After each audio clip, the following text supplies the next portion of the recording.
philosophie Y'en a marre day baax aussi quelque part organisation bu toll nii ñu fexe xam lan mooy idéologie à la base quoi xam nga combat citoyen wala nit koo xam ne dafa jóg pour xeex mbir dafa am lu ci ñaar yu ci jiitu benn bi da ngay am base idéologique maanaam sa ngëm-ngëm nga am foo ko teg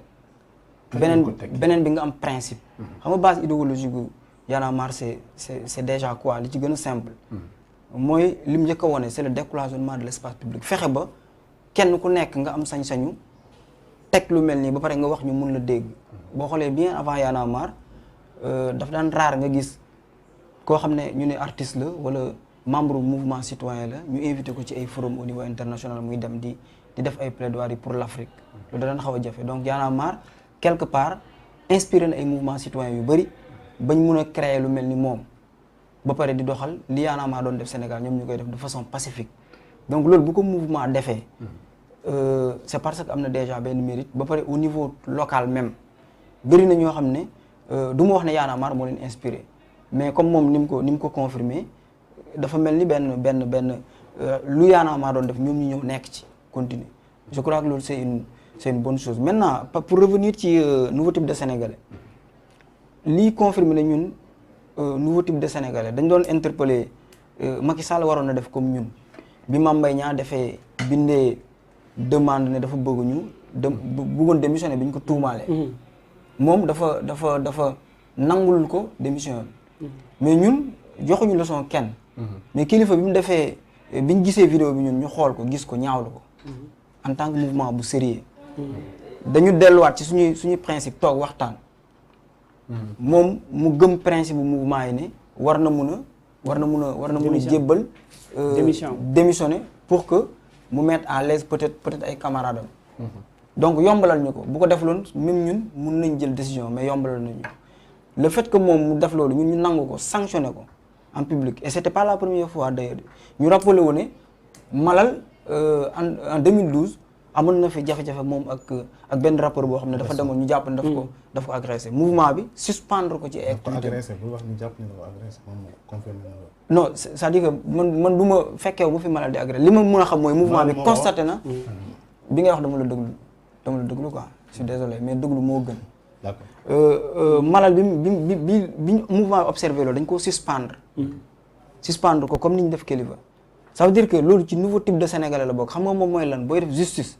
mais est-ce que nouveau type de sénégalais maa ngi jégalu est-ce que war na dem fekk moroomu nitam mu toog mu ànd ak gàngam ñëw di ko agressé non ça veut dire que nouveau type de sénégalais warul def loolu nouveau type de sénégalais c'est-à-dire que loolu damay bëgg a wax ci lan moo nouveau type de sénégalais mooy boo àndee ak sa nawle nga jàpp ne principe à la base yi yéen a woo sénégalais yi ci lii nga gis ne ci li nga ko gis wala li nga gis ne njortu nga ne xaw na uute ak loolu da ngeen war a dellu ci seeni principe mooy nangul ko démission nangul mu suspendre mouvement bi nekk nii parce que affaire personnelle la parce que déclaration bi kilifa njëkk a def kenn gisu fa benn couleur Y'en a marre kenn gisul mu toog dend ak benn mouvement benn membre mouvement Y'en a marre porte-parole Y'en a marre waxalu ko cellule de communication Y'en a marre bu bokk porté wuñu ko suñu page Facebook waxuñu si ñu ngi ci intervenir ginnaaw bi nga xam ne def nañu ay observation yu bëri bind ne suspend nañ ko suñu activité li ñu gis ni ñaawlu nañ ko rafetlu nañ ko te bokkul ak suñu principe loolu mooy li njëkk a def pour man nouveau type de sénégalais loolu la c'est un idéal nag nit nekkul ne dañuy jékki-jékki rek parfaire loolu mënul nekk mais nouveau type de sénégalais mooy boo àndee ak nit ngeen nekk ci ay principe nga jàpp ne gis nga ne quelque part tudd nañ ko ci loo xam ne sax waxaguñ ndax moom la wala du moom mais xaw na lënd nouveau type de sénégalais mooy bul fi nekk di victimiser wu naan di jéem a défendre Y'en a marre du victimiser wu dafay assumer pleinement sa responsabilité en tant qu'institution de suspendre benn membre boo xam ne ñu ngi koy tudd ci benn mbir maintenant li may duñu wax ne diw def na ko ñun dañ koy def parce que bu fekkoon loolu la Y'en a marre du am tey influence bi mais Samba y a problème suspendre ngeen ko wax ngeen ne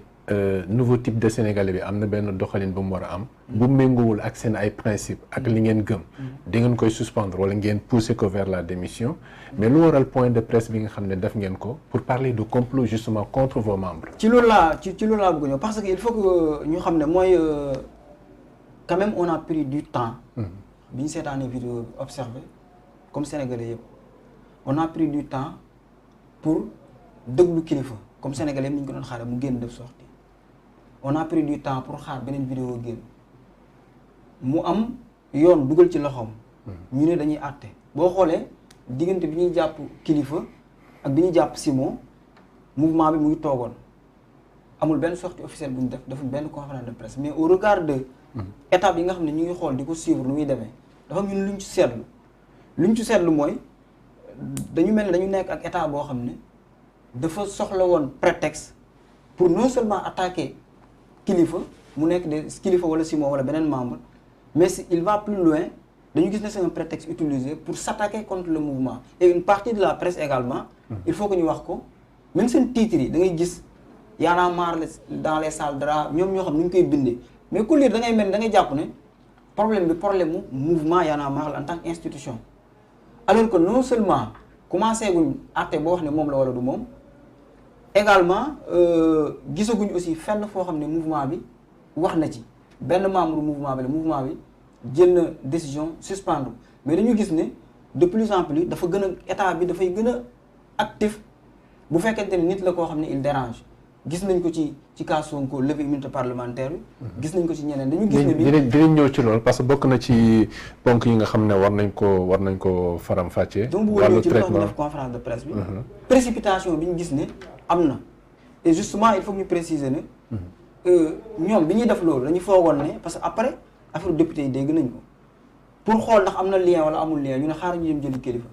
heureusement que amul lien enquête bi woneewul fenn ne am na lien entre kilifa ak député yi ci li ñu leen di tudd.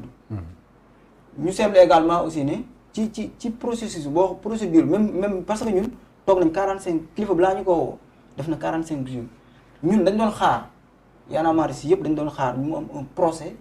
boo xam ne dañuy dem tribunal ñu àtte ñëpp toog xam dëgg fan la nekk. mais lan moo indi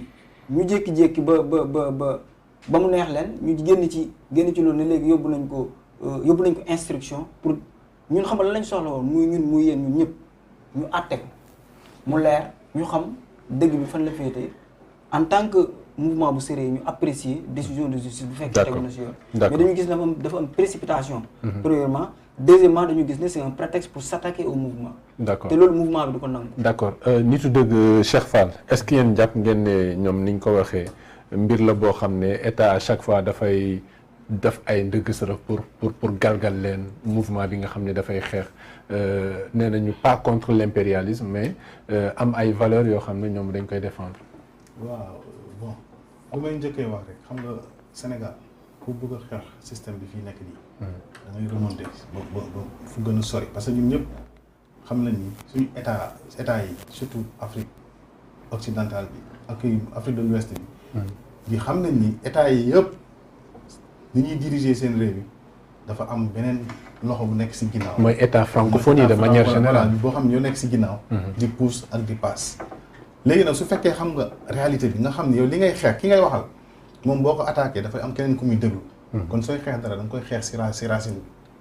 bi ñun loolu moo njëkk a nekk suñu problème beneen bi mooy sa question bi même su fekkee état bi dafay def ay ndëgg sërëx pour attaquer ay activistes wala ay société civile loolu état yàgg na ci parce que dañoo nekk ci politique lépp loo xamante ni ñoom dañoo jàpp ne lii da leen di faagagal dañuy teg seen ay pexe comme ñun lépp lu xam nañ ko ñun loo xam ne faay la ci état bi dañ koy jël exposé ko léegi soo nekkee adversaire bu mel ni genre yu mel noonu yow fexeel ba buñ la téye même buñ lay jàpp na fekk mu nekk ay sos mais buñ la jàpp ci yenn façon jàpp yi. mais ba tey dara leeragul. non xam nga dara. ñu ngi ci enquête. non xam nga enquête loolu xam nga am na loo xamante ni. wàllu yoon la dañ koy bàyyi ak yoon mais lu olof yi di wax lu ne fànn maanaam kenn du ko jeex. dañoo jàpp ay sénégalais yoo xam ni sénégalais yu si bëri boo leen doon laaj ne yow ndax gëm nga ni problème yi dina fi kilifa dina nekk si genre luubal yi duñ ko gëm xam nga problème bi loolu si Bougazelli buñ ko jàppee mu ne ay billets noirs la yor ak yooyu loolu dafa bettul sénégalais yi parce que xam nañ ni ñii système bi ñu nekk système mu njuuj njaaj la système mu naxante la parce que dafa am benn monde boo xam ne foofu lañ nekk Bougazelli deful terewul nit yi nelaw mais ñoo xamante ni rupture lañ bëggoon andi si Sénégal ñoo xamante ni dañoo ñëw ne dañoo bëgg a defaraat Sénégal maanaam nouveau type de Sénégal defaraat Sénégal bu yees ci ay doxalin ay jikko ñu fekk la ci situation yu mel nii loolu état même bu fekkee état daf lay xeex yombalal nga ko moo tax activisme wala société civile soit da ngay am indépendance si wàllu weccet mënuloo ko nga muñ takk sa biir di xañ sa bopp yenn luxe yi sinon chaque fois di nga dugg si erreur yu demee nii état bi nag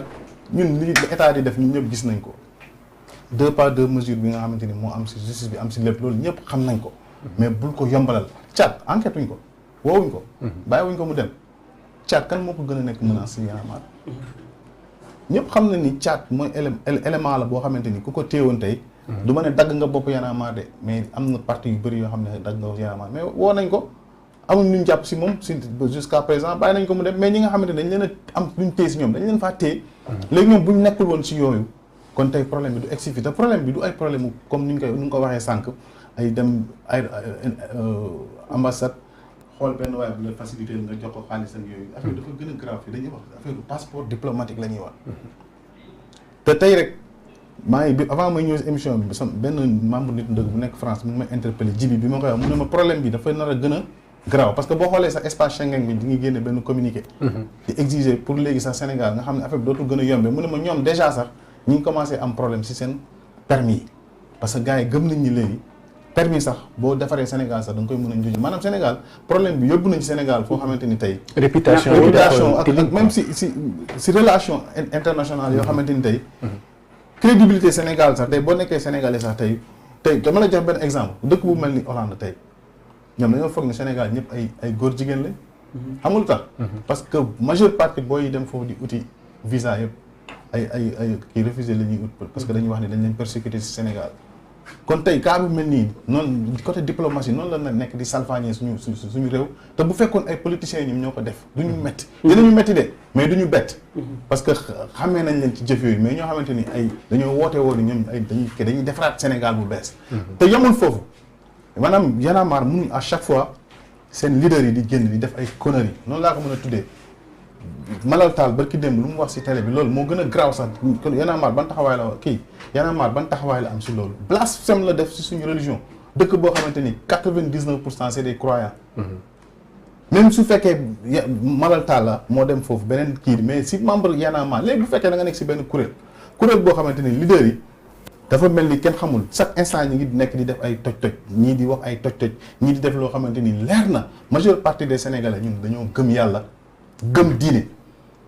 mais ci seen ay doxalin yooyu da ngay gis ni loolu ñoom dañ koy tegee nale ay ce nouveau type de Sénégalais Sénégal dafa mën a nekk beneen type de Sénégalais boo xam ne da nga ciy génne religion moo tax ñun mouvement nitu dëgg ñun dañoo assumer lu ne tuddee nañu ko ay jihadiste terroriste lu ne tuddee nañu ko mais ñun dañ ne suñu xeex ñun dañ si jiital diine looloo ñu permettre tey ñu imam Ali Ndaw am problème ñu ñemee taxaw si kanamu Sénégalais yëpp défendre ko bañ libéré ko loolu moo waral tey ñu buñ ne avortement médicalisé dañ koy autoriser Sénégal ñu dem fu suñu gëstu yëpp ñu informer Sénégalais looloo waral tey suñu ne góor jigéen ñu ne góor jigéen du fi am baat lesbienne du fi am baat parce que dañoo jiital suñu xeex ay dëgg ak lëkkaloowuñ ak kenn si ginnaaw koo xamante ni daf ñuy tënk ñun dañoo tinkeeku waxuñu dañoo parfait ñun suñu slogan lan la fóot raxasaale say loxo da ngay jéem a defaru ci jéem a defaru boobu ngay jéem a defaru si ngay defaraate parce que dafa am benn boroom xam-xam Baye Niass dafa wax mu ne sooy digal nit ñi loo xam ne nekkoo ci mën du def benn jeexital si ñoom mënoo di conseiller nit ñi di wax nit ñi da nga bëgg a Sénégal nekk sénégalais boo xam Sénégal boo xamante ni dañ koy tabaxaat ci ay jukko ak ay valeur ba pare ñu lay gis à chaque fois si affaire yooyu ay sanctionné nañ ko sanctionné wuñ ko loolu du problème bi mooy fee yi nga xamante ni dafa xam même du donte ñu ngi si enquête bi mais am na loo xam ni moom jarul sax enquête di ñu ko wax parce que lu ñu leer ba leer mooy yooyu am na fa ñu dugg si ay affaire passeport ay visa si biir waxtaan bi dégg nga Simon mu ne ko nit dof sax passeport bi mu yor faux passeport la détails yooyu yëpp nga gis ni tey affaire yi du nit moo ñu ko nettali dañ koo dégg dafa mel ni Bougazelli génnoon na di def ay sorties nee na moom musul laal billet faux billet wax ci lu nekk ñu gis vidéo boo xamante ni dañ ko téye mu téye sac bi ak ay billets noirs kooku lan la mën a waxati sénégalais bañ gëm ko man nu may attee Bougazelli noonu lay attee kilifa bu Y'en a marre amul distinction d'accord Ouzin waaw bon je pense que